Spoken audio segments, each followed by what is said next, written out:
பிதா குமார் பரிசுத்த ஆவி நாமத்திற்கு மகிமை உண்டாவதாக. இந்த குருத்தோலை ஞாயிறு ஆராதனை வேளையிலே நாம் அனைவரும் இணைந்து ஆண்டவரை ஆராதிப்பதற்கு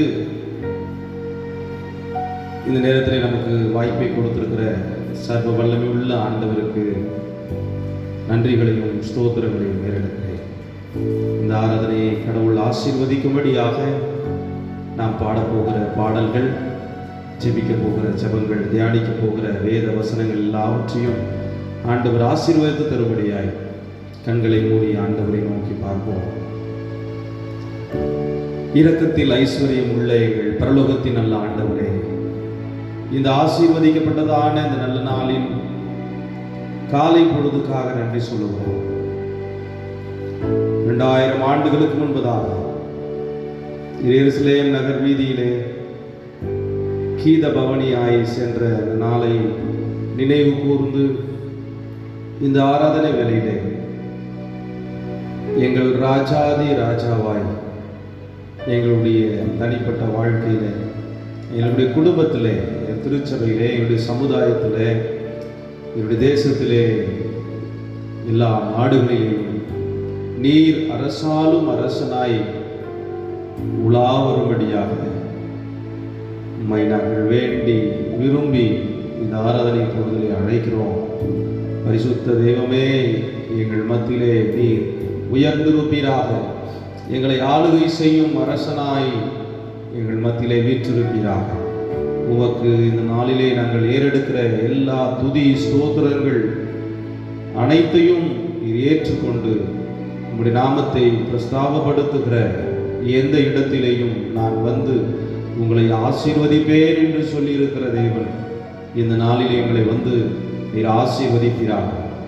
நாங்கள் உடலால் வெவ்வேறு இடங்களிலே பிரிந்திருந்தாலும் இந்த நேரலை மூலமாக என்னுடைய உள்ளத்தால், ஆவியால் உம்முடைய ஆளுகைக்கு கீழே அமர்ந்து ஒருவரோடு ஒருவர் ஐக்கியப்பட்டிருக்கும்படி கடவுள் நீர் கொடுத்திருக்கிற இந்த நல்ல வாய்ப்புக்காக நன்றி சொல்லுகிறோம்.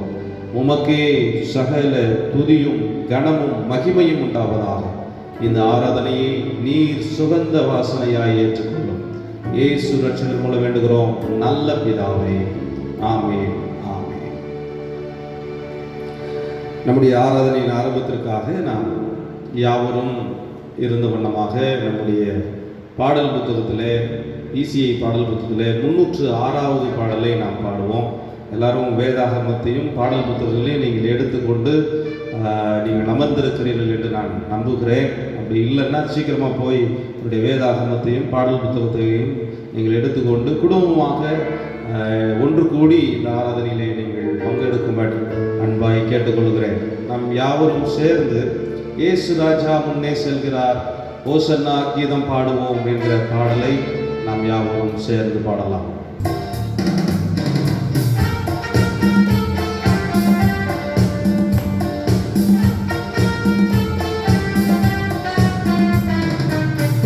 ராஜா முன்னே செல்கிறார், ஓசன்னா கீதம் பாடுவோம். இயேசு ராஜா முன்னே செல்கிறார், ஓசன்னா கீதம் பாடுவோம். வேகம் சென்றிடுவோம், ஓசன்னா ஜெயமே, ஓசன்னா ஜெயமே, ஓசன்னா ஜெயம் நமக்கே, ஓசன்னா ஜெயம் நமக்கே. அல்லேலூயா துதி மகிமை, என்றும் அல்லேலூயா துதி மகிமை, அல்லேலூயா துதி மகிமை, என்றும் அல்லேலூயா துதி மகிமை. இயேசு ராஜா எங்கள் ராஜா, இயேசு ராஜா எங்கள் ராஜா, என்றென்றும் போற்றிடுவோம். ஓசன்னா ஜெயமே, ஓசன்னா ஜெயமே, ஓசன்னா ஜெயம் நமக்கே, ஓசன்னா ஜெயம் நமக்கே. துன்பங்கள் சூழ்ந்து வந்தாலும்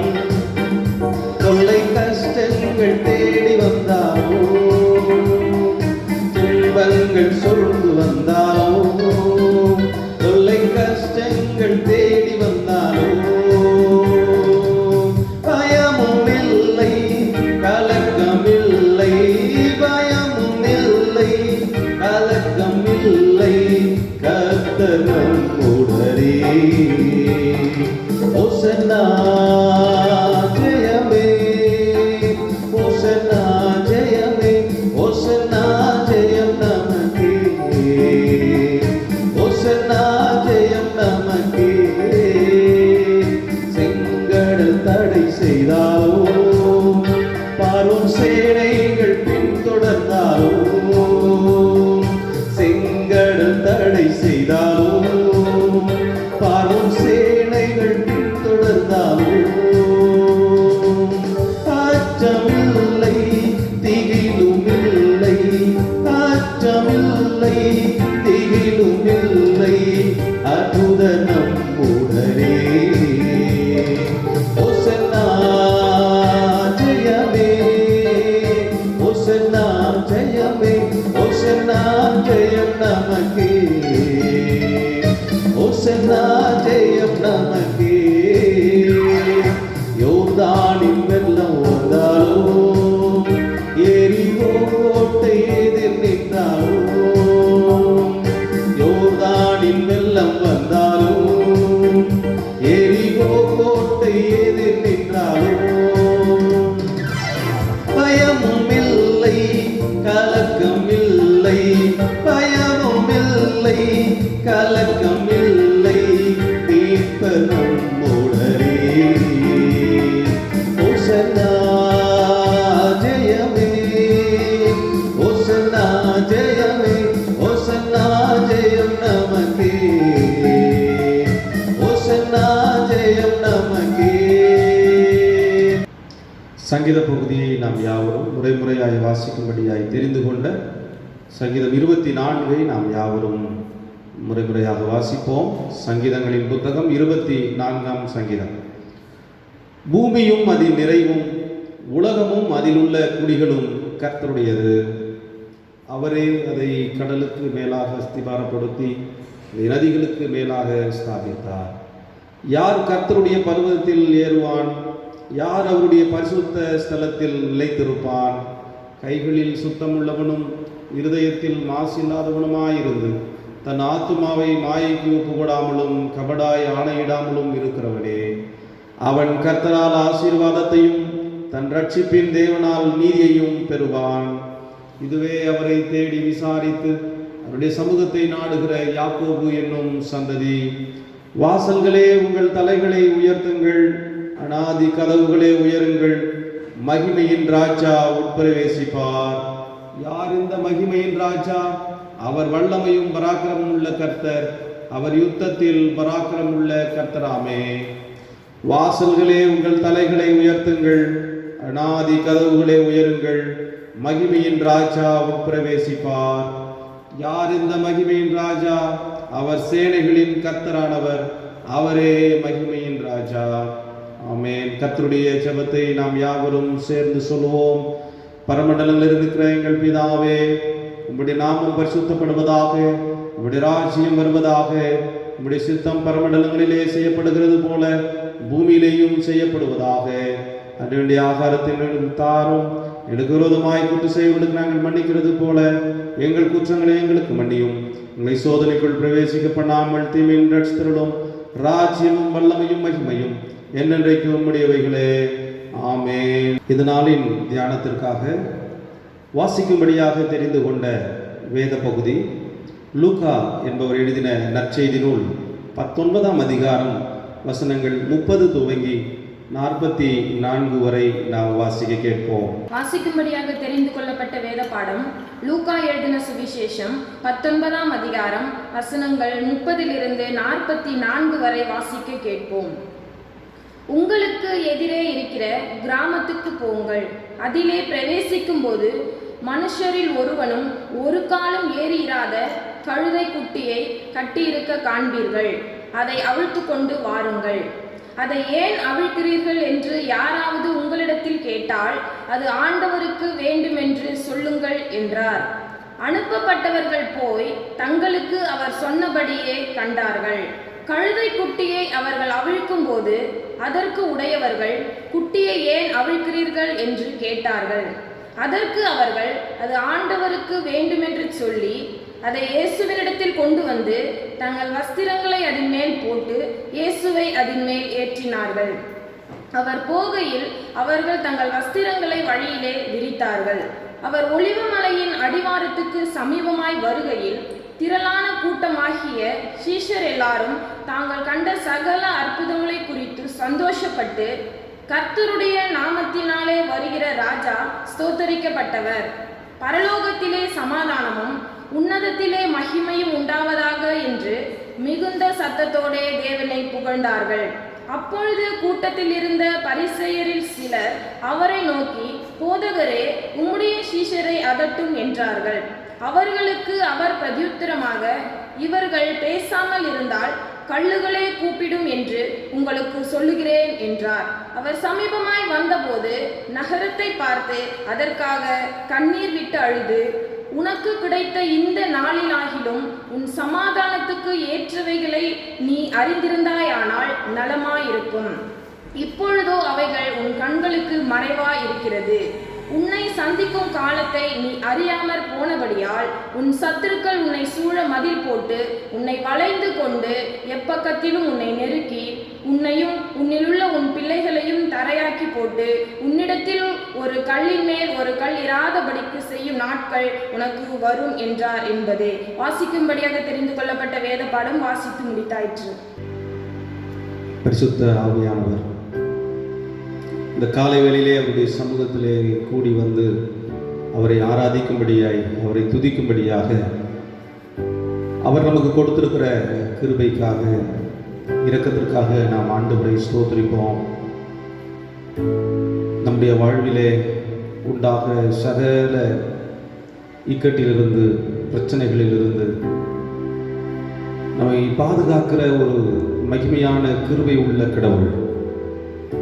அத்தன் சொல்லுகிறான், மலைகள் விலகி போனாலும் பர்வதங்கள் கூட பெயர்ந்து போகலாம், ஆனால் உடைய கிருபை, உடைய இரக்கம் என் வாழ்க்கையில் இருந்தால் அது போதும் ஆண்டவரே, அது மாத்திரம் என் வாழ்க்கையிலே போதும் என்று சொல்லி ஆண்டவரை ஆராதிக்கிறார். பிரியமானவர்களே, இது நாள் வரைக்கும் கடவுள் நமக்கு கொடுத்திருக்கிற சுகத்துக்காக, பலனுக்காக, ஒருவேளை நம்ம எல்லாரும் கூடி ஒரே இடத்துல உட்கார்ந்து ஆண்டவரை ஆராதிப்பதற்கு வாய்ப்பு இல்லாவிட்டாலும் இந்த வீடியோ மூலமாக நாம் சரீரத்தாலே வெவ்வேறு இடங்களிலே பிரிந்திருந்தாலும் ஆவியானவர் எங்கே உண்டோ அங்கே விடுதலை உண்டு. கர்த்தரே ஆவியானவர், அவர் நாம் எங்கெல்லாம் கூடி இருக்கிறோமோ அங்கெல்லாம் அவர் வருகிறேன் என்று சொல்கிறார். தேவனாகிய கர்த்தர் நம் ஒவ்வொருவரையும் ஆவியிலே இணைத்து இந்த காலை பொழுதிலே அவரை ஆராதிப்பதற்கு அவர் கிருபை செய்வாராக. எல்லாரும் ஒரு நிமிஷம் கண்களை மூடி கொஞ்ச நேரம் ஆண்டவரை ஸ்தோத்திரிக்கலாமா? Thank you Jesus, hallelujah. நன்றி தகப்பனே, நன்றி தகப்பனே. கிருபை கிருபை. எல்லாரும் சத்தத்தை உயர்த்தி இயேசுவே உமக்கு ஸ்தோத்திரம் சொல்லுவோமா? ஆவியானவரே, இதுவரைக்கும் உம்முடைய கிருபை எங்களை தாங்கினதற்காக உமக்கு ஸ்தோத்திரப்பா. எங்களை நடத்தினீர், அதற்காக ஸ்தோத்திரம். எங்களை பாதுகாத்தீர், அதற்காக ஸ்தோத்திரம். எங்களுக்கு உண்ண உணவு கொடுத்தீர், உடுக்க உடை கொடுத்தீர், இருக்க இருப்பிடம் கொடுத்தீர். நன்றி தகப்பனே, உமக்கு நன்றி ஆண்டவரே என்று சொல்லி சத்தத்தை உயர்த்தி ஆண்டவரை ஸ்தோத்திரம் பண்ணலாம். உங்களுடைய சத்தம் அந்த பரலோக சேனைகளோடு இணைந்து கொள்ளட்டும்.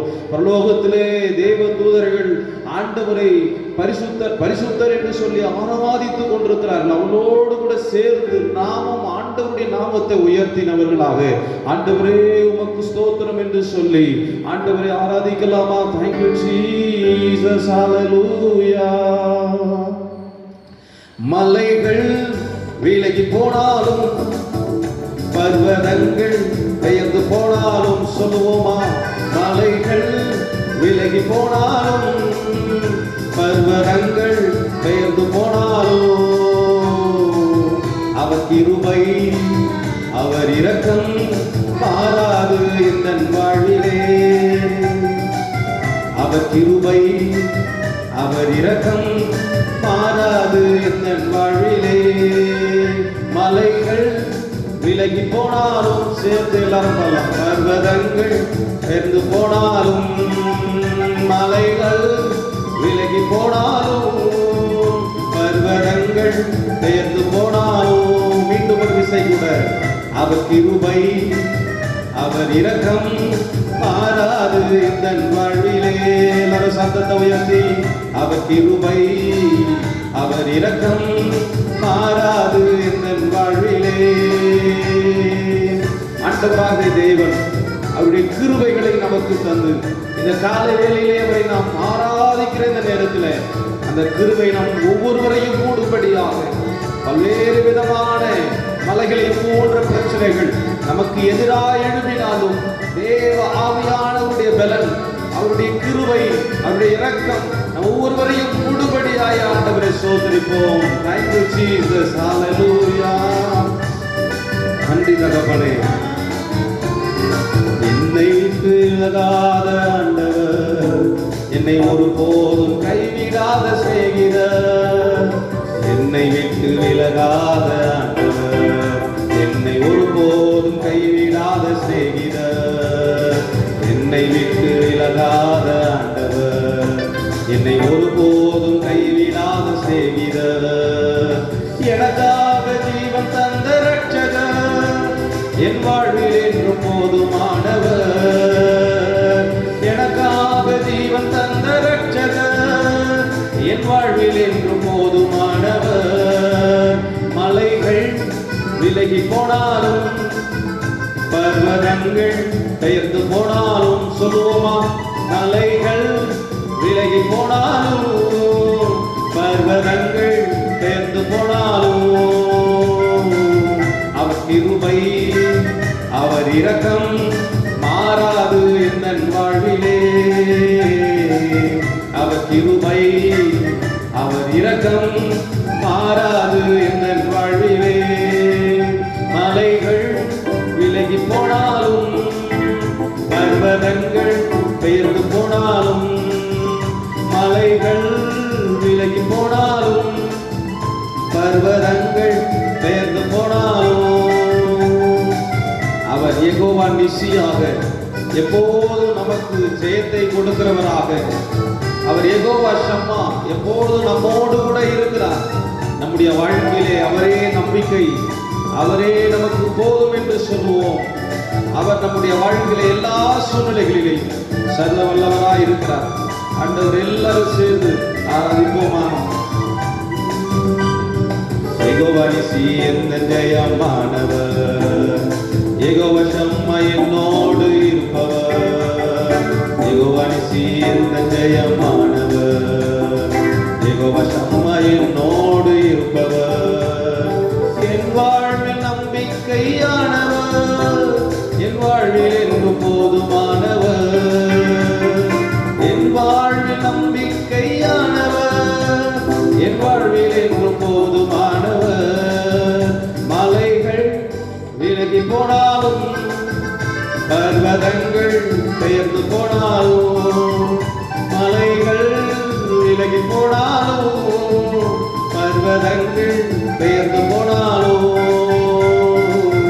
அவர் கிருபை அவர் இரக்கம் மாறாது என் வாழ்விலே.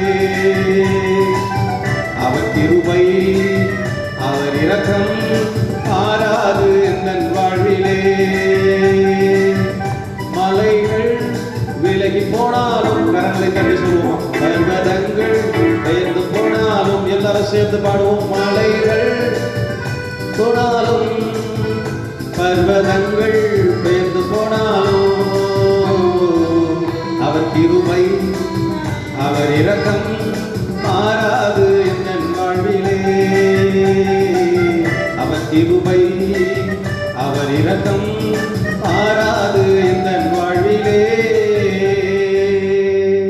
ஆண்டவருடைய கிருபை ஆண்டவருடைய இரக்கம் இது நாள் வரைக்கும் உங்களையும் என்னையும் அது பாதுகாத்திருக்கிறது, அது பராமரித்திருக்கிறது. அந்த கிருபையை எண்ணி எண்ணி எண்ணி பார்த்தவர்களாக இயேசுவே உங்களுடைய கிருபைகள் காலைதோறும் புதியவைகளாய் இருக்கிறது. அந்த கிருபையினால இன்னும் எங்களை நிரப்புங்க ஆண்டவரே, இன்னும் எங்களை நிரப்புங்கப்பா. அந்த கிருபை இன்னும் எங்களுக்கு தாங்க ஆண்டவரே.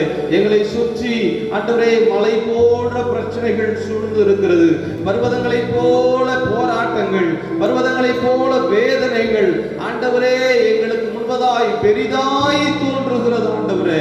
எல்லா மனிதர்களும் இந்த உலகத்திலே பயந்து ஒரு மூலையிலே அடங்கி ஒடுங்கி கொண்டிருக்கிறார்கள். தேவனுடைய பிள்ளைகளாகிய நாங்கள் உம்முடைய சமூகத்திலே தைரியத்தோடு கூட நீர் கொடுத்திருக்கிற ரட்சிப்பின் நிச்சயத்தை பிடித்து கொண்டவர்களாக, மலைகள் விலகி போனாலும் சூழ்நிலைகள் எல்லாம் எங்களுக்கு எதிராக இருந்தாலும் அவர் கிருபை, உம்முடைய கிருபை, உம்முடைய இரக்கம் எங்களை விட்டு ஒருபோதும் மாறாது என்று சொல்லி பாடிக்கொண்டிருக்கிறோமே. இயேசுவே, உம்முடைய கிருபை இன்னும் அதிகமாய் இந்த காலத்திலே, இந்த விக்கிரங்கள் உண்டாயிருக்கிற இந்த காலத்திலே இன்னும் கிருபை தாரும் என்று சொல்லி உம்முடைய சமூகத்தை நோக்கி பார்க்கிறோம் ஆண்டவரே.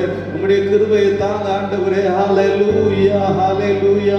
ஸ்தோத்திரம் ஆண்டவரே. உம்முடைய கிருபையை ஊற்றுவீராக, உம்முடைய இரக்கத்தை நீர் இன்னும் அதிகமாய் தருவீராக. ஹல்லேலூயா. ஸ்தோத்திரம் ஆண்டவரே. நன்றியோடு உம்மை துதிக்கிறோம்ப்பா, நன்றியோடு உம்மை ஸ்தோத்திரிக்கிறோம். நன்றி தகப்பனே. ஓ thank you Jesus. ஹல்லேலூயா. இன்னும் தேவை கிருபை தாருமே, எனக்கு இன்னும் தேவை கிருபை தாருமே. தம் கிருபை பெரிதல்லோ, என் ஜீவனிலும் அதே இம்மட்டும் காத்ததுவே. இன்னும் தேவை கிருபை தாருமே, இன்னும் தேவை கிருபை தாருமே. தகப்பனே, இதுவரைக்கும் உதவி செய்தீரே, உம்மையே நம்பி இருக்கிறோம் ஆண்டவரே. இனிமேலும் நீர் உதவி செய்து, இனிமேலும் எங்களை நடத்துவீர், இனிமேலும் எங்களை பாதுகாப்பீர், இனிமேலும் எங்களை தப்புவிப்பீர். உங்க கிருபை மாத்திரம் இல்லாவிட்டால் எங்களால் ஒன்றும் செய்ய முடியாதப்பா. அன்றைக்கு யாக்கோபை போல இந்த யாப்போக்கு என்ற ஆற்றங்கரையில பொழுது விடியும் மட்டும் ஆண்டவருடைய பாதத்தை பிடித்து கொண்டு நீர் என்னை ஆசீர்வதிங்கப்பான்னு சொல்லி ஜெபித்தான். அவனிடத்துல எல்லா சொத்துக்களும் இருந்தது, எல்லா உடைமைகளும் அவனுக்கு இருந்தது. ஆனாலும் அவன் ஆண்டவருடைய சமூகத்தை பார்த்து கேட்கிறான், நீர் என்னை ஆசீர்வதிங்கப்பா. உம்முடைய ஆசீர்வாதம் மாத்திரம், உம்முடைய கிருபை மாத்திரம் இல்லாவிட்டால் எங்களிடத்தில் இருப்பதை எல்லாம் நாங்கள் சுகமாய் அனுபவிக்க முடியாதே.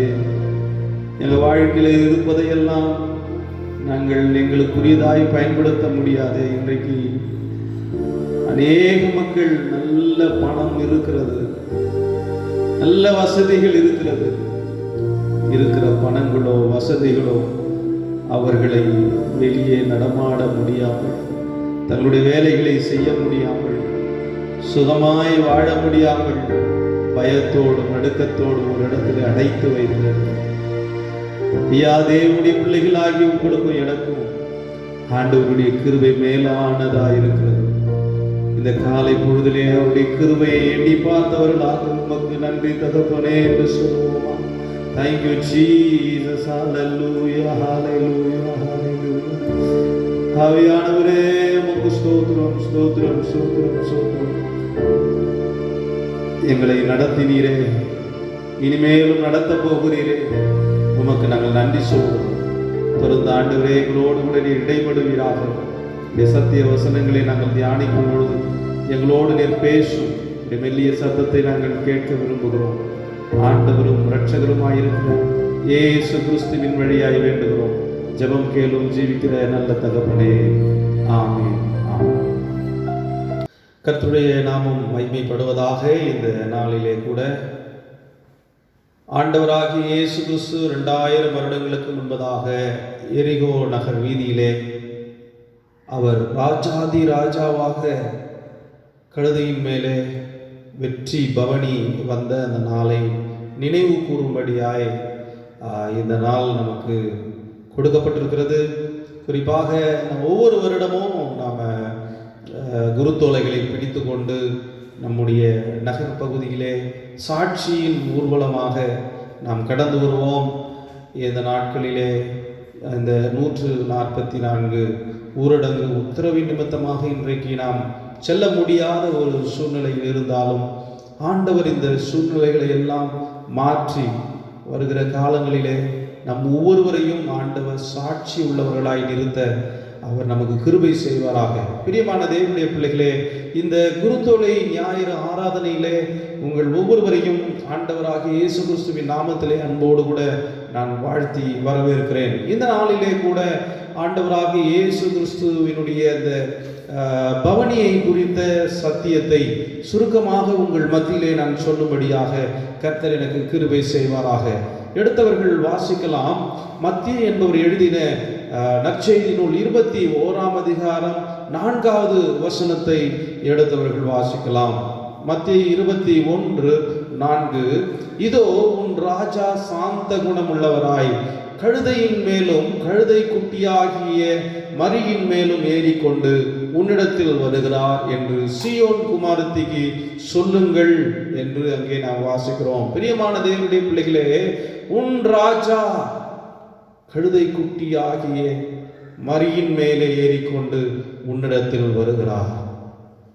இங்கே ஒரு நற்செய்தியை தீர்க்கதரிசி சொன்னதை இந்த மத்திய ஆக்கியோன் இங்கே சொல்லுகிறான். இந்த தீர்க்கதரிசியை குறித்து நாம் பார்க்கும்போது சகரியா தீர்க்கதரிசி இதை முன்னறிவிப்பாக ஆண்டவராகிய இயேசு கிறிஸ்துவினுடைய அந்த கீத பவனியை, அந்த எருசலேம் நகர் வீதியிலே அவர் கடந்து வருகிற அந்த பவனியை குறித்து அவர் தீர்க்க தரிசனமாய் சகரியாவினுடைய புத்தகம், தீர்க்க தரிசன புத்தகம் 9ஆம் அதிகாரம் 9வது வசனத்திலே நாம் இப்படியாய் வாசிக்கிறோம்.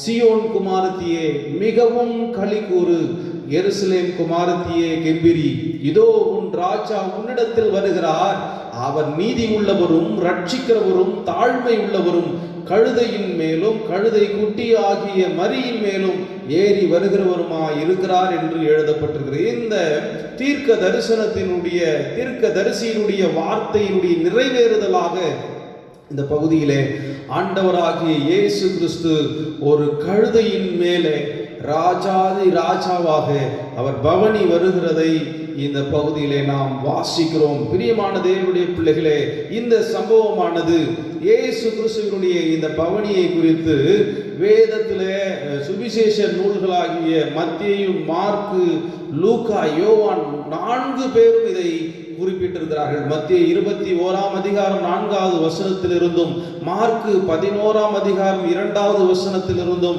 யோவான் 12ஆம் அதிகாரம் 14ஆம் வசனத்திலிருந்தும், நாம் வேத பாட பகுதியாய் வாசித்த லூக்கா 19ஆம் அதிகாரம் 30வது வசனத்திலிருந்தும் இதை நாம் அறிந்து கொள்ள முடிகிறது. ஆகவே இந்த இடத்திலே இருந்து, இந்த வேத பகுதியிலிருந்து நான் சுருக்கமாக உங்களோடு கூட சொல்லும்படியாய் தெரிந்து கொண்ட ஒரு தலைப்பு, ஆண்டவர் இயேசு தெரிந்து கொண்ட ஒரு கழுதை குறித்து இந்த நாளிலே உங்களோடு கூட நான் பகிர்ந்து கொள்ளும்படியாய், ஆண்டவருடைய வார்த்தையை சொல்லும்படியாய் விரும்புகிறேன்.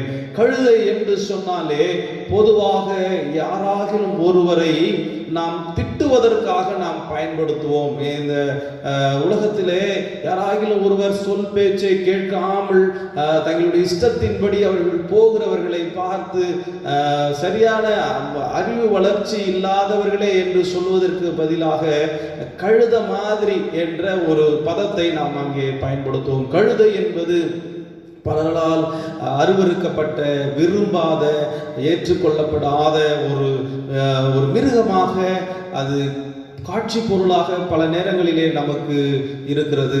சில இடங்களிலே நாம் பார்ப்போம், அந்த கடைகளில் எல்லாம் அது ஒரு சின்ன ஒரு போர்டு வச்சிருப்பாங்க, அது கழுத படம் போட்டு என்ன பாரு யோகம் வரும் அப்படின்னு சொல்லி ஒரு சில இடங்களிலே போடப்பட்டிருக்கிறதை பார்ப்போம். கழுதை கேட்டால் குட்டிச்சோறு, இப்படியெல்லாம் கழுதை குறித்து பல உதாரணங்கள் சொல்லப்பட்டாலும் இந்த இடத்திலே இயேசு கிறிஸ்து தான் ராஜாதி ராஜாவாக பவனியாக கடந்து செல்வதற்கு அவர் தெரிந்து கொண்ட கழுதையை குறித்து இங்கே சற்று சில காரியங்களை உங்கள் மத்தியிலே நான் சொல்ல வாஞ்சிக்கிறேன்.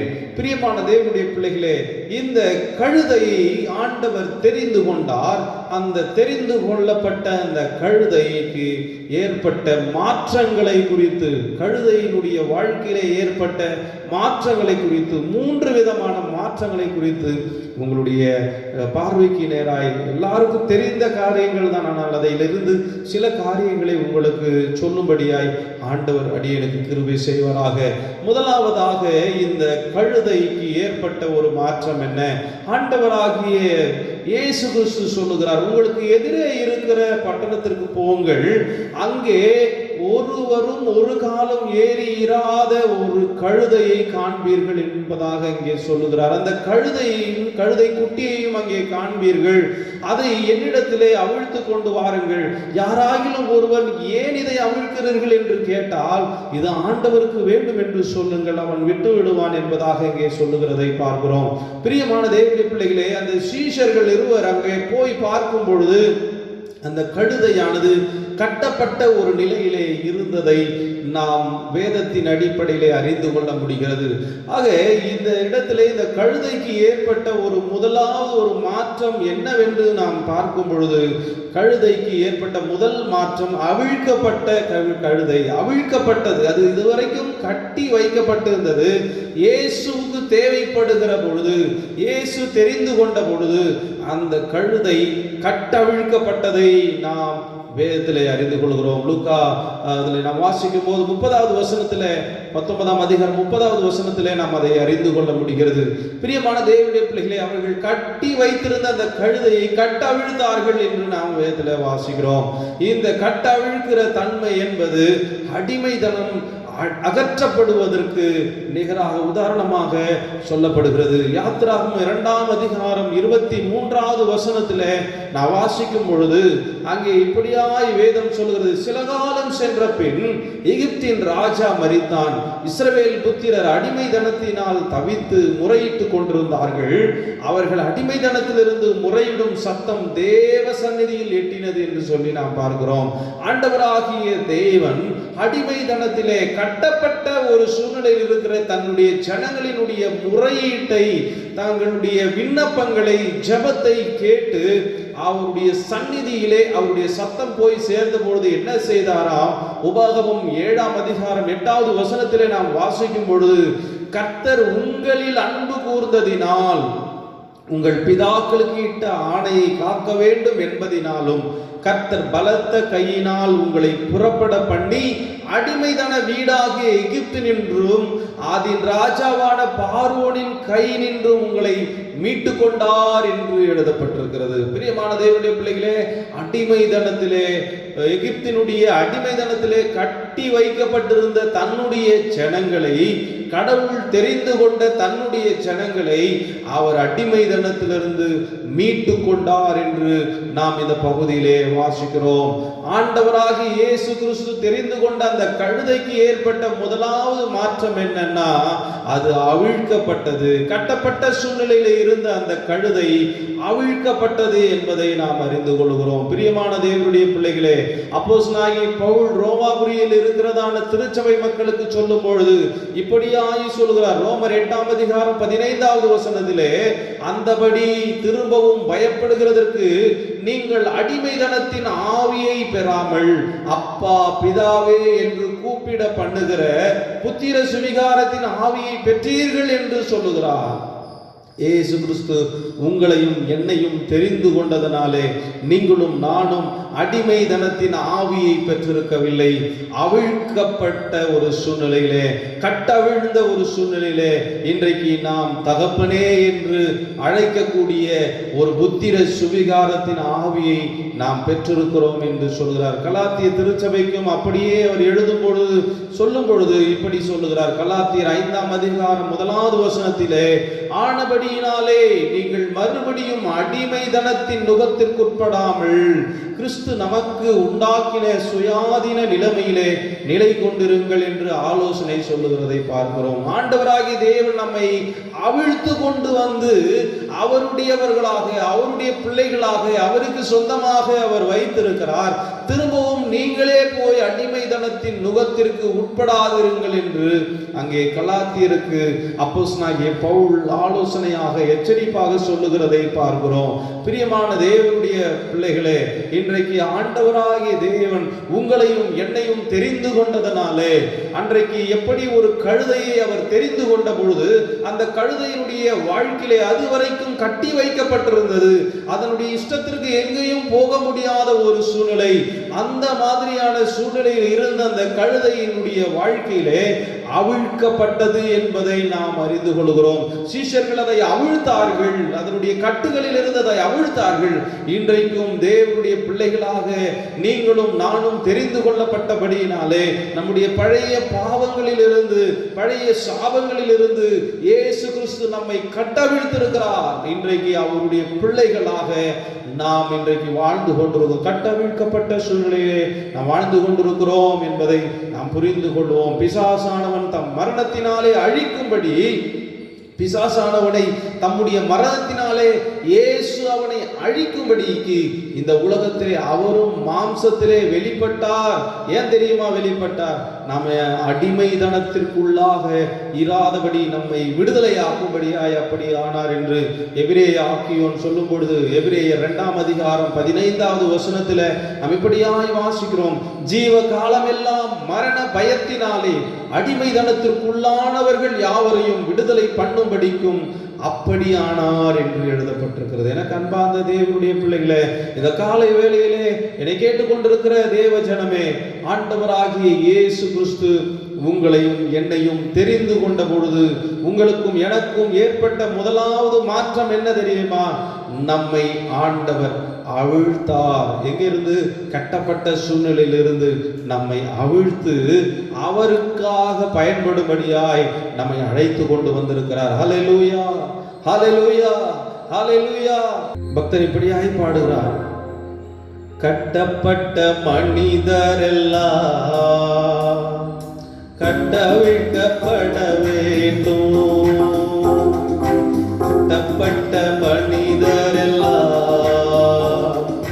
கட்டவிழ்க்கப்பட வேண்டும், காயப்பட்ட மனிதரெல்லாம் கல்வாரி வர வேண்டும், கர்த்தர் உம்மை காண வேண்டும், காயப்பட்ட மனிதரெல்லாம்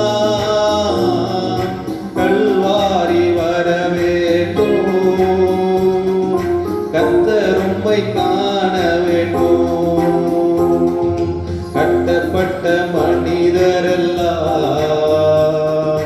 கட்டவிழ்க்கப்பட வேண்டும்.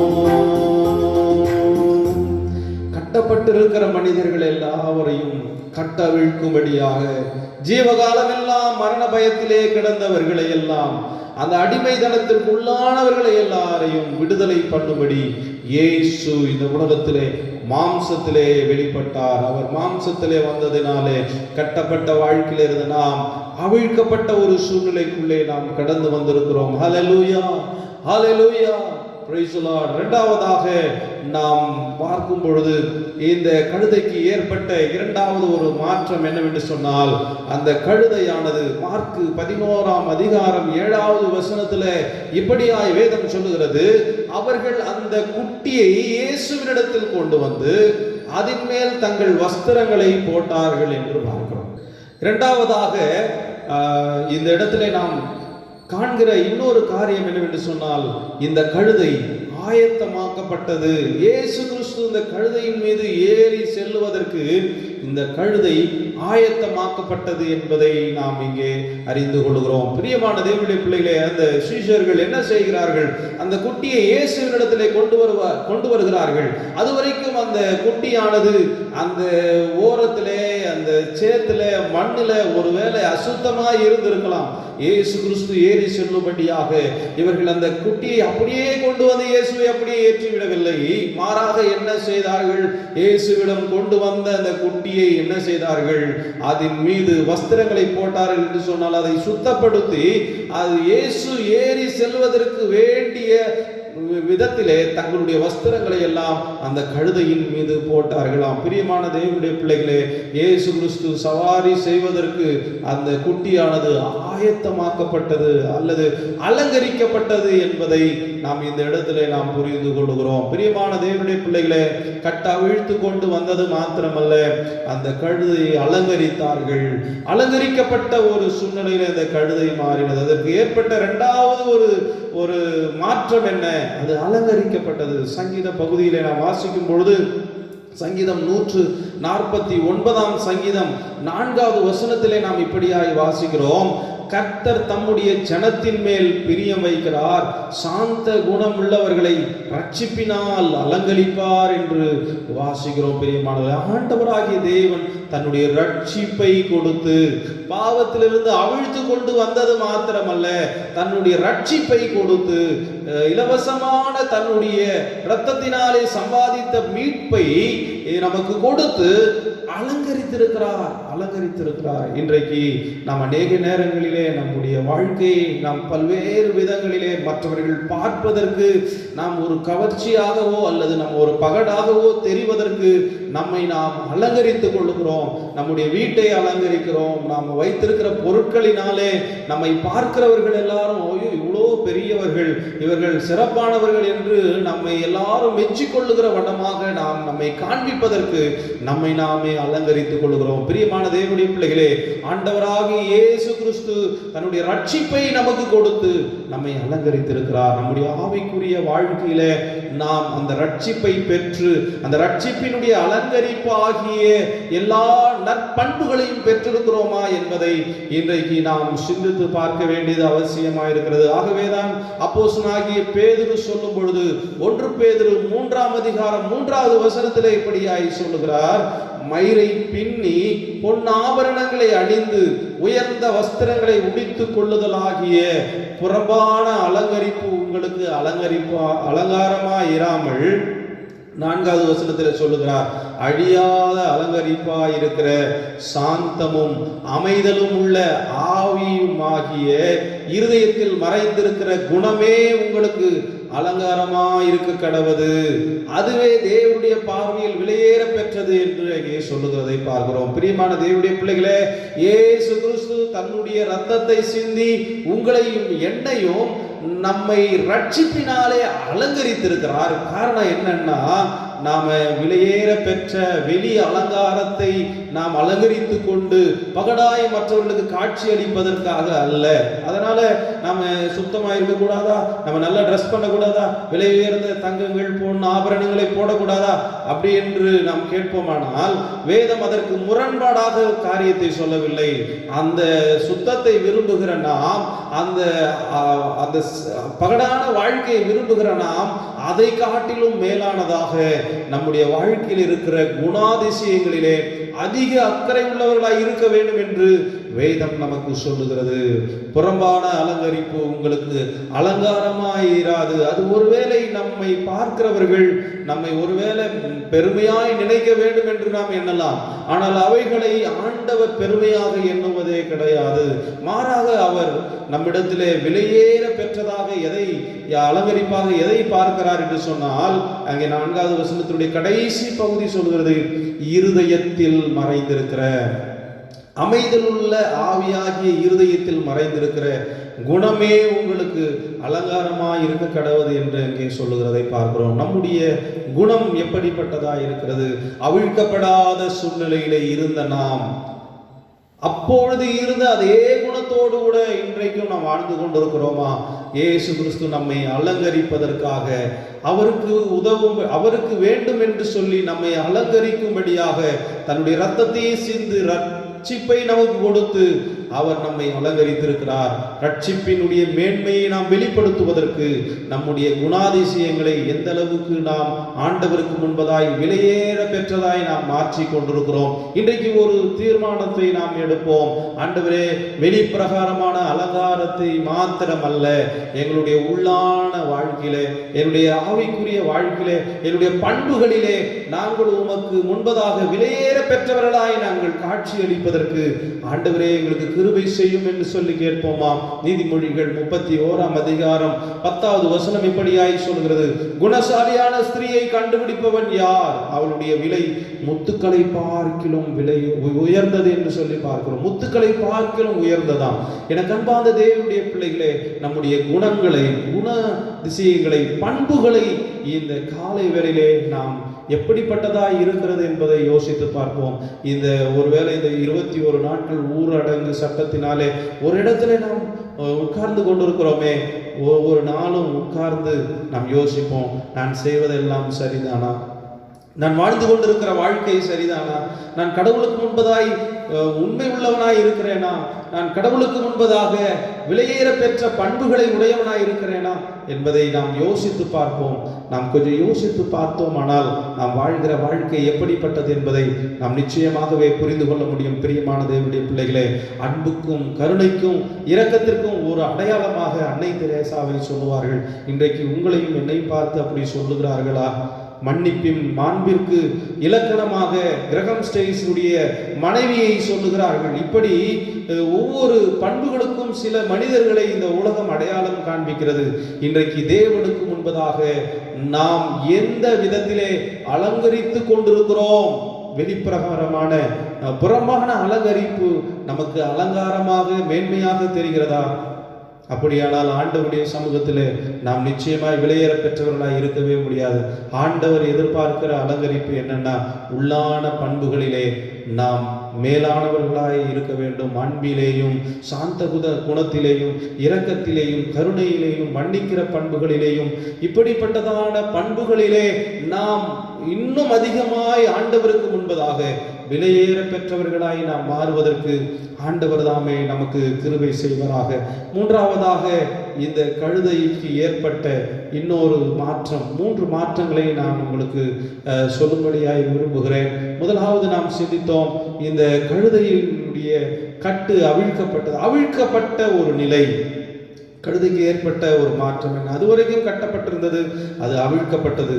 இரண்டாவதாக, அது அலங்கரிக்கப்பட்டது. ஆண்டவர் ஏறுவதற்கு ஆயத்தமாக்க வேண்டும் என்று சொல்லி அதை அலங்கரித்தார்கள் என்பதை நாம் பார்க்கிறோம். மூன்றாவதும் கடைசியுமாக அந்த கழுதை அர்ப்பணித்த கழுதை. அது அழகிய சிம்மாசனமாய் ஆண்டவர் ஏறி பயணம் செய்வதற்காக தன்னை அர்ப்பணித்தது என்பதை நாம் பார்க்கிறோம். பிரியமான தேவனுடைய பிள்ளைகளே, மத்தேயு 21 அதிகாரம் 8வது 9வது வசனத்தில் நாம் வாசிக்கும் பொழுது, திரளான ஜனங்கள் தங்கள் வஸ்திரங்களை வழியிலே விரித்தார்கள், வேறு சிலர் மரக்கிளைகளை தரித்து வழியிலே பரப்பினார்கள்.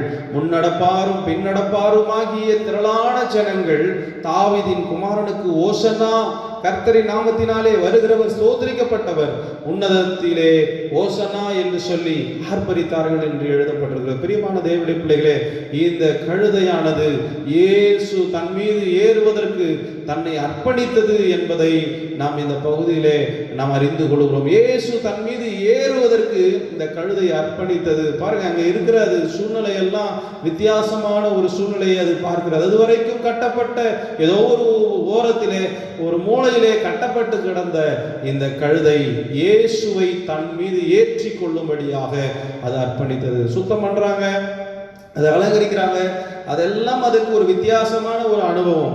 இப்போ இயேசு கிறிஸ்து ஒரு மனுஷன் அவர் மேலே ஏறணும் அப்படின்ற காலை எடுத்து போடும்போது அந்த கழுதைக்கு பொதுவாக எட்டி உதைக்கக்கூடிய தன்மை இருக்கும்னு சொல்லுவாங்க. கழுதை எட்டி உதைச்சிட்டு ஓடிடுமா. ஆனால் இந்த கழுதை பாருங்க, அழகா இயேசுவை ஏற்றி கொள்ளுகிற ஒரு கழுதையா இருந்தது. பழைய ஏற்பாட்டிலலாம் நீங்கள் வாசிக்கும் பொழுது இந்த கழுதை பயணங்கள் அநேக இடங்களிலே சொல்லப்பட்டது. கழுதையின் மீது ஏறி பயணம் செய்வார்கள். பயணம் செய்வதற்காக ஒரு முக்கியமான விலங்காக பயன்படுத்தப்பட்டதிலே இந்த கழுதை முக்கியமானதாக இருந்தது. அப்படிப்பட்ட சூழ்நிலையில இந்த கழுதை ஒரு குட்டி, ஒருவரும் இதுவரைக்கும் ஏறாத ஒரு குட்டி, இதுவரைக்கும் அதன் மீது யாருமே ஏறினது கிடையாது. முதல் முறையாக இயேசு கிறிஸ்து ஏறுகிறார். அது ஒரு புதிய ஒரு அனுபவம். ஆனாலும் அந்த அனுபவத்திற்கு தன்னை அர்ப்பணித்தது என்பதை நாம் பார்க்கிறோம். பிரியமான தேவனுடைய பிள்ளைகளே, ஆண்டவர் ஏறி செல்லுவதற்கு அந்த கழுதை தன்னை அர்ப்பணித்தது. இன்றைக்கு நாம் கட்டவிழ்க்கப்பட்டிருக்கிறோம். கர்த்தருடைய அலங்கரிப்பாகிய அவருடைய ரட்சிப்பை நாம் பெற்றிருக்கிறோம். அந்த அலங்கரிப்பினுடைய பண்புகளிலே இன்னும் நாம் ஆண்டவருக்கு முன்பதாய் வெளியேற பெற்றவர்களாய் இருக்க வேண்டும் என்று சிந்திக்கிற அதே நேரத்தில் ஆண்டவருக்காக நம்மையே நாம் அர்ப்பணிக்கிறவர்களாகவும் நாம் இருக்க வேண்டும் என்பதை வேதம் நமக்கு தெளிவாக வெளிப்படுத்துகிறது. பிரியமான தேவனுடைய பிள்ளைகளே, இன்றைக்கு நம்முடைய அர்ப்பணம் எப்படி இருக்கிறது? ஆண்டவருடைய சமூகத்திலே வந்த பொழுது ரட்சிக்கப்பட்டு இயேசு கிறிஸ்துவை தெய்வமாக ஏற்றுக்கொண்டு ரட்சிக்கப்பட்டு ஆலயத்திற்கு வந்த பொழுது நாம் நம்முடைய அர்ப்பணம் அது எப்படி இருந்தது? ஒழுங்காக ஆலயத்திற்கு வருவோம், நேரத்தோடு வருவோம், ஒழுங்காக ஆண்டவருக்கு எல்லா நன்மைகளிலேயும் ஆண்டவருக்கு காணிக்கை கொடுப்போம், எல்லாவற்றிலே உண்மை உள்ளவர்களாக இருந்தோம். இன்றைக்கு அந்த அர்ப்பணம் எப்படி இருக்கிறது? இயேசுவை பற்றி மற்றவர்களுக்கு அறிவிக்க வேண்டும் என்கிற எண்ணமெல்லாம் ஆரம்ப காலத்தில் இருந்திருக்குமே, இப்பொழுது அந்த எண்ணம் அப்படியே இருக்கிறதா? அந்த அர்ப்பணத்திலே நாம் நிலைத்திருக்கிறோமா? இயேசுவை ஏற்றி கொண்ட அந்த கழுதை தனக்கு முன்பதாக இருக்கிற சூழ்நிலையெல்லாம் பார்க்கிறது. எல்லாரும் வஸ்திரங்களை விரிக்கிறார்கள், கிளைகளை எல்லாம் பரப்பி போடுகிறார்கள். அது திமிரி ஓடவில்லை, மாறாக இயேசுவை அமைதியாய் அது சுமந்து கொண்டு சென்றதை நாம் பார்க்கிறோம். வேதாகமத்திலே ஒரு சம்பவம் சொல்லப்பட்டிருக்கிறது. என்னாகமத்தின் புத்தகத்திலே 22ஆம் அதிகாரம் 30வது வசனத்திலிருந்து நாம் வாசிக்கும் பொழுது அங்கே ஒரு சம்பவத்தை நாம் பார்க்கிறோம். வாசிக்கலாம். 30வது வசனத்தை நான் வாசிக்கிறேன். கழுதை பிலேயாமை நோக்கி, நீர் என்னை கை கொண்ட காலம் முதல் இந்நாள் வரைக்கும் நீர் ஏறின கழுதை நான் அல்லவா? இப்படி உமக்கு எப்போதாயிலும் நான் செய்தது உண்டா என்றது. அதற்கு அவன் இல்லை என்றான் என்று அங்கே நாம் வாசிக்கிறோம். இங்கே பிலேயாமை குறித்து நாம் வாசிக்கும் பொழுது அவன் கடவுளுடைய வார்த்தைக்கு கீழ்ப்படியாமல் பாலாக்கினுடைய வார்த்தைக்கு கீழ்ப்படிந்து அங்கே என்ன செய்கிறான்? இஸ்ரவேல் மக்களை சபிக்கும்படியாக அவன் கடந்து செல்கிறான். போகிற வழியிலே ஒரு கழுதையின் மீது ஏறி அவன் கடந்து போகிறான். போகிற வழியிலே அங்கே தேவதூதனை அந்த கழுதை பார்க்கிறது. கழுதை பார்த்த உடனே இந்த பக்கமும் அந்த பக்கமும் அது நகர்ந்து போக முடியாமல் அங்கே அவனுடைய கட்டளைக்கு கீழ்ப்படியாமல் போனதனாலே அந்த பிலேயாம் என்ன செய்தானாம்? அந்த கழுதையை 3 தரம் அடித்து துன்புறுத்தினதை பார்க்கிறோம். அப்படி துன்புறுத்தும் பொழுது அந்த கழுதையினுடைய வாயை கடவுள் திறந்தார். அந்த கழுதை பேச ஆரம்பிக்கிறது. தன் ஆண்டவனை பார்த்து சொல்லுகிறது, நீ ஏறின பொழுது இதுவரைக்கும் எத்தனை காலம் முதல் உம்மை நான் ஏற்றி கொண்டு சென்றேனே, இதுவரைக்கும் நான் இப்படிலாம் உமக்கு செய்தேனா என்று அங்கே அவனை பார்த்து கேட்கிறதை பார்க்கிறோம். பிரியமான தேவனுடைய பிள்ளைகளே, 33வது வசனம் எப்படியாய் சொல்லுகிறது? கழுதை, தேவதூதன் அங்கே சொல்கிறார், கழுதை என்னை கண்டு இந்த 3 தரம் எனக்கு விலகிற்று. எனக்கு விலகாமல் இருந்ததே ஆனால் இப்பொழுது நான் உன்னை கொன்று போட்டு கழுதையை உயிரோடு வைப்பேன் என்றார் என்று அங்கே தேவதூதன் அந்த பிலேயாமின் இடத்திலே அவனுக்கு சொல்லுகிறதை பார்க்கிறோம். பிரியமான தேவனுடைய பிள்ளைகளே, தன் ஆண்டவனை காப்பாற்ற வேண்டும் என்பதற்காக தேவதூதனுடைய அந்த பட்டயத்திலிருந்து தன் எஜமானை காப்பாற்ற வேண்டும் என்பதற்காக தான் அடி வாங்கின பொழுதும் தன் ஆண்டவனுக்கு தன்னை அர்ப்பணித்த, தன் ஆண்டவனை சுமப்பதற்கு அர்ப்பணித்த அந்த கழுதை அவனை காப்பாற்றுவதற்காக அந்த அடியையும் அது பொறுத்து கொண்டிருந்தது என்பதை நாம் அறிந்து கொள்கிறோம். எனக்கு அன்பான தேவனுடைய பிள்ளைகளே, இன்றைக்கு அர்ப்பணிக்கப்பட்ட ஒரு வாழ்க்கை என்பது கிறிஸ்தவ வாழ்க்கையிலே மிக மிக முக்கியமான ஒன்றாயிருக்கிறது. இந்த கழுதையினுடைய வாழ்க்கையிலே ஏற்பட்ட 3 விதமான மாற்றங்களை நான் இன்றைக்கு உங்களுக்கு நான் சொல்லியிருக்கிறேன். இயேசு கிறிஸ்து தெரிந்து கொண்ட அந்த கழுதையினுடைய வாழ்க்கையிலே 3 மாற்றங்கள். முதலாவதாக அது அவிழ்க்கப்பட்டது, இரண்டாவதாக அது அலங்கரிக்கப்பட்டது, மூன்றாவதாக அது அர்ப்பணிக்கப்பட்ட ஒரு கழுதையாக அங்கே இருந்தது. பிரியமான தேவனுடைய பிள்ளைகளே, இன்றைக்கு நாம் கட்டவிழ்க்கப்பட்டவர்களாக ஆண்டவருக்கு முன்பதாக அலங்கரிக்கப்பட்டவர்களாக, ஆண்டவருக்காக நம்மை அர்ப்பணிக்கிறவர்களாக நம்மை ஆண்டவருக்கு முன்பதாய் நிறுத்திக் கொள்வோம். கர்த்தர் நிச்சயமாகவே நம் ஒவ்வொருவரையும் ஆசீர்வதிப்பார் என்பதில் எந்த விதமான சந்தேகம் இல்லை. நான் சிறு வயதாக இருக்கும்போது எனக்கு சொல்லிக் கொடுத்த ஒரு சின்ன குட்டி பாட்டு எனக்கு ஞாபகம் வருது. குட்டி நாணையா கழுதை குட்டி நாணையா என்கிற பாடல். உங்களுக்கு எத்தனை பேருக்கு இது தெரியும்னு தெரியல, அதை சின்னதாக உங்களுக்கு நான் பாடி காண்பிக்கிறேன். குட்டி நாணையா கழுதை குட்டி நாணையா, ஏசுராஜன் ஏறி செல்லும் குட்டி நாணையா. குட்டி நாணையா கழுதை குட்டி நாணையா, ஏசுராஜன் ஏறி செல்லும் குட்டி நாணையா. ஏசுராஜன் செல்கையில் ஓசன்னா ஓசன்னா என்ற தோணி கேட்குதே, துள்ளி துள்ளி ஓடி வருவேனா, எந்த உள்ளம் பொங்கி வழிவதா, துள்ளி துள்ளி ஓடி வருவேனா, எந்த உள்ளம் பொங்கி வழிவதா. குட்டி நாணையா கழுதை குட்டி நாணையா, ஏசுராஜன் ஏறி செல்லும் குட்டி நாணையா. குட்டி நாணையா கழுதை குட்டி நாணையா, ஏசுராஜன் ஏறி செல்லும் குட்டி நாணையா. இயேசு கிறிஸ்துவை ஏற்றி கொண்டு செல்லும், இயேசுவை நம்முடைய ராஜாவாக சுமந்து செல்லும் கழுதை குட்டியைப் போல கட்டவிழ்க்கப்பட்டவர்களாக, அலங்கரிக்கப்பட்டவர்களாக, ஆண்டவருக்கு முன்பதாய் அர்ப்பணித்தவர்களாக இன்றைக்கு நாம் வாழ்வோம். கர்த்தர் உங்களையும் என்னையும் தெரிந்து கொண்ட நோக்கத்தை நிறைவேற்றுவதற்கு தேவன் தாமே கிருபை செய்வாராக. ஆமென். இந்த ஆராதனைக்கு இறுதியாக நாம் யாவரும் நம்முடைய பாடல் புத்தகத்திலே 437வது பாடலை நாம் யாவரும் சேர்ந்து பாடுவோம். ஓசன்னா பாடுவோம் இயேசுவின் தாசரே என்கிற பாடலை பாடும்பொழுது காணிக்கை படைக்கிறவர்கள் உங்களுடைய கரங்களிலே கொடுக்கப்பட்டிருக்கிற உண்டியல்களிலே நீங்கள் காணிக்கைகளை படைக்கலாம்.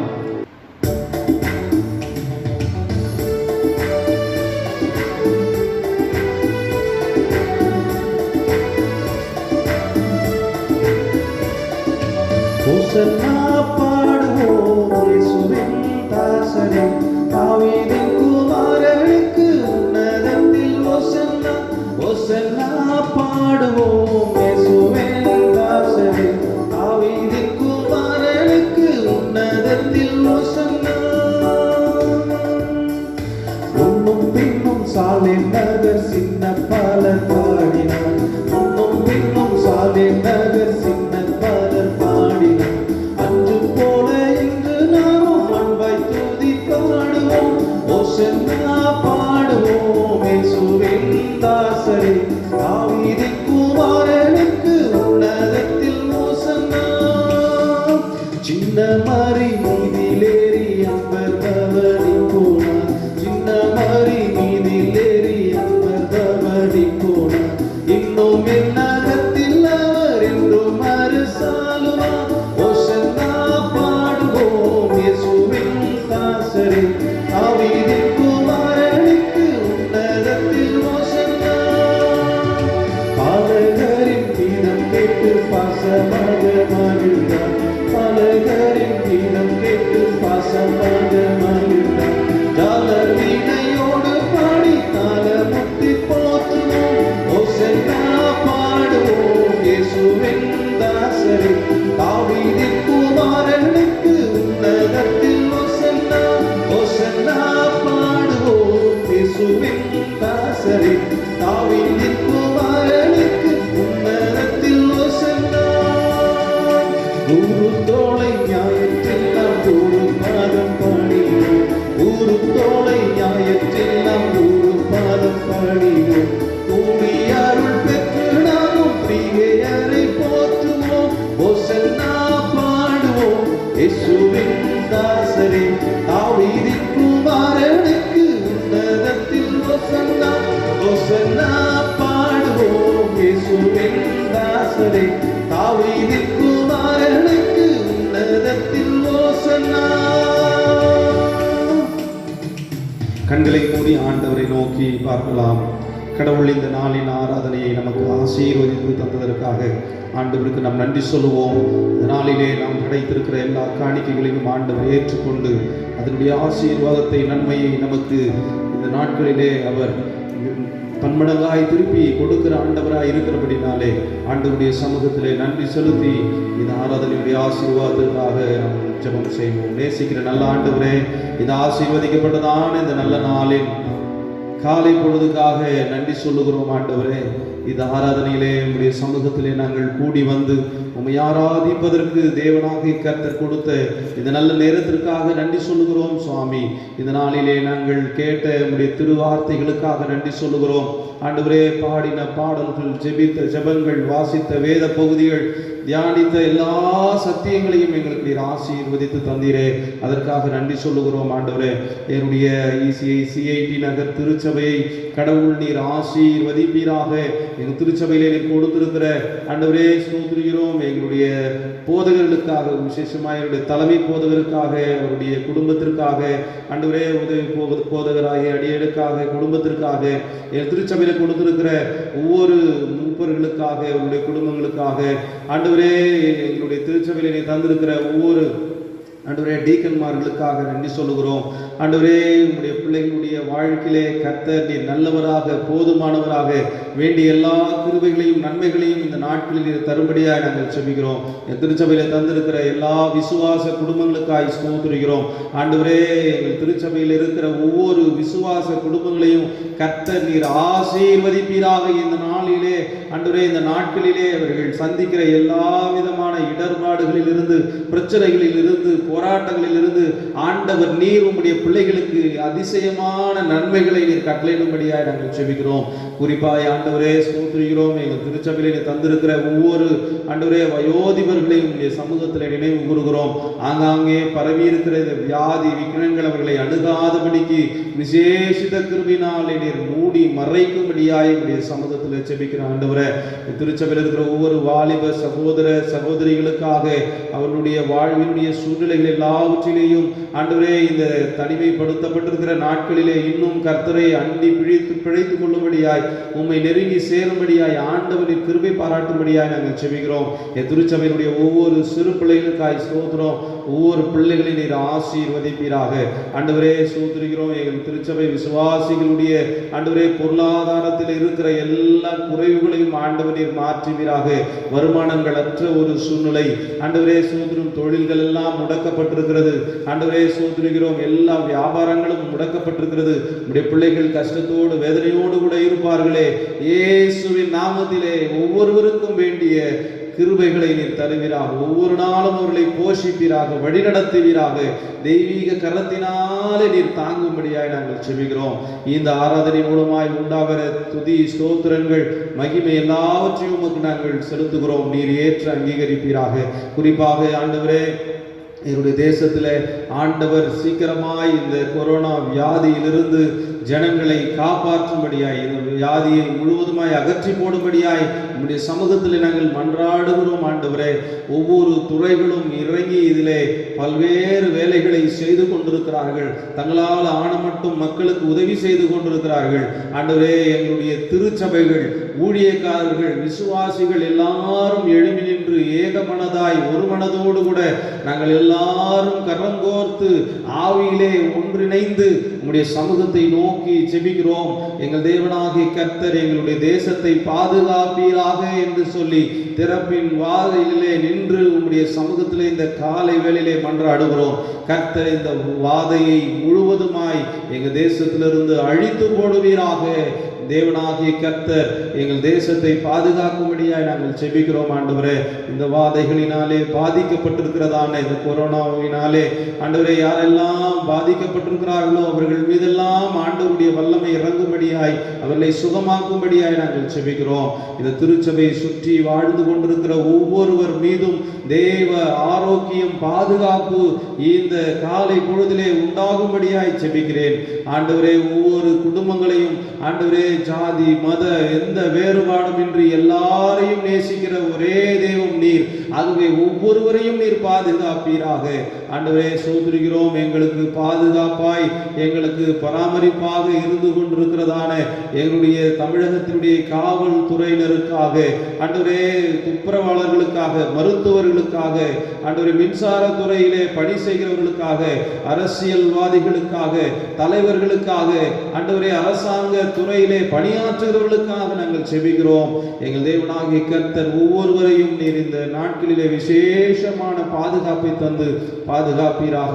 என்னுடைய விவசாயிகளுக்கு எல்லாம் நினைவு கூறுகிறோம் சுவாமி. அவர்கள் விவசாயம் செய்து எங்களுக்கு ஆயத்தம் பண்ணின பொருட்கள் எல்லாம் அநேக இடங்களிலே வீணாகி கொண்டிருக்கிறது. இயேசுவே, அவர்களுடைய எல்லா சூழ்நிலையும் ஆண்டவரின் மாற்றி அவர்களுக்கு நீர் இரக்கம் பாராட்டும்படியாய் நாங்கள் செபிக்கிறோம். தேவனாகிய கர்த்தர் எங்கள் தேசம் ஒரு சுமூகமான ஆண்டவரே ஒரு சூழ்நிலையை அடையும்படி கர்த்தர் எல்லாவற்றையும் சீர்படுத்தும்படியாய் என்னுடைய சமூகத்தில் செபிக்கிறேன். சகல துதியும் கனமகிமையும் ஒருவருக்கே செலுத்துகிறோம். விசேஷமாய் இந்த நாளிலே என்னுடைய சமூகத்தில் என்னுடைய பிள்ளைகள் படைத்திருக்கிற எல்லா காணிக்கைகளையும் ஆசீர்வதியும். குறிப்பாய் இந்த நாளிலே வந்து ஆண்டவரே சோதரிக்கிறோம், இந்த ஆராதனையை ஆண்டவரே சோதரம் படமாக்கி கொண்டிருக்கிறதான அன்பு சோதரன் பினோ அவர்களுக்காக, கீபோர்டு வாசித்துக் கொண்டிருக்கிற ஜான் கிங்ஸ்லினுக்காக நன்றி சொல்லுகிறோம் சுவாமி. நம்முடைய பிள்ளைகளை ஆசீர்வதியும். இந்த ஆராதனை ஆண்டவரை ஒவ்வொருவருக்கும் போய் சேருவதற்கு உதவியாய் இருக்கிறதான நம்முடைய பிள்ளைகளை கர்த்தர் நீர் வருகிற நாட்களில் இன்னும் வல்லமையாய் எடுத்து பயன்படுத்துவீராக. இவர்களுக்கு வேண்டியதான கிருபைகளையும் ஆசீர்வாதங்களையும் நீர் தந்து வழி நடத்துவீராக. உங்களுடைய சமூகத்தில் எங்களை தாழ்த்தி அர்ப்பணிக்கிறோம். எல்லா துதியும் கனமும் மகிமையும் ஒருவருக்கே செலுத்துகிறோம். இயேசு ரட்சகர் வேண்டுகிறோம் நல்ல பிதாவே, ஆமென். ஆசீர்வாதத்தை பெற்றுக்கொள்ள கடவோம். நம்முடைய கர்த்தராகிய இயேசு கிறிஸ்துவினுடைய கிருபையும் பிதாவாகிய தேவனுடைய அன்பும் பரிசுத்த ஆவியானவருடைய அந்யோன்ய ஐக்கியமும் சமாதானமும் பாதுகாப்பும் ஆரோக்கியமும் சுகமும் நம் அனைவரோடும் உலகில் உள்ள சகல பரிசுத்தவான்களோடும் கிறிஸ்துவின் வருகை மட்டும் நிலைத்திருந்து காப்பதாக. ஆமென்.